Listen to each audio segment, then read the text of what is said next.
The media library allows you to manage all images and videos.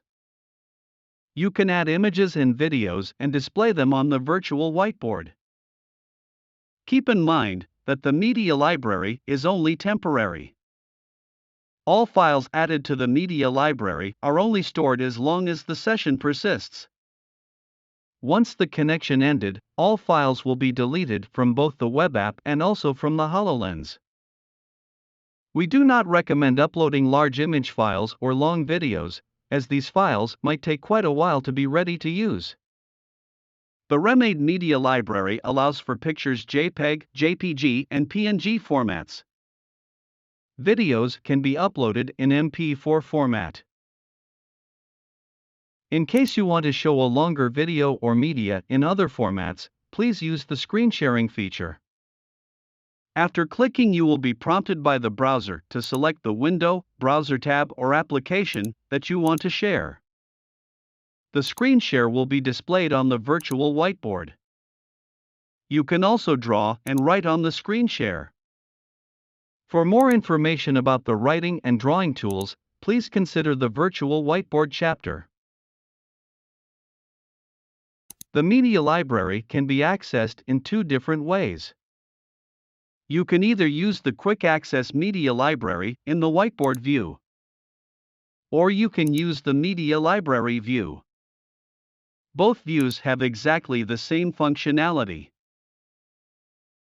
First, we will have a look at the Quick Access Media Library. To add a file, drag and drop it from your File Explorer into the whiteboard view. You can also upload several images at once and drag and drop them all together from your File Explorer in the whiteboard view.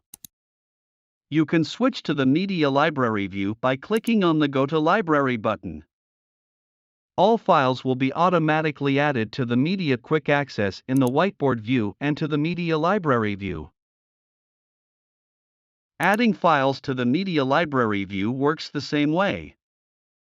To add a file, drag and drop it from your File Explorer into the Media Library view.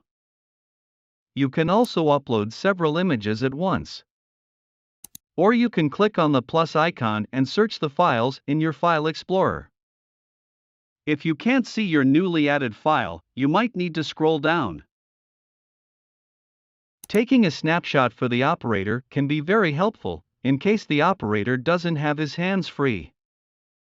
Please advise the operator to hold still while this process is taking place. When the snapshot is done, you will see a check mark on the snapshot icon. All taken snapshot will be automatically added to both media libraries. Taking a snapshot helps if you need a high-resolution image of the current situation and draw precisely on a detail to show the operator what he has to do. You can draw and write on the snapshots. For more information about whiteboard tools, please consider the Virtual Whiteboard chapter.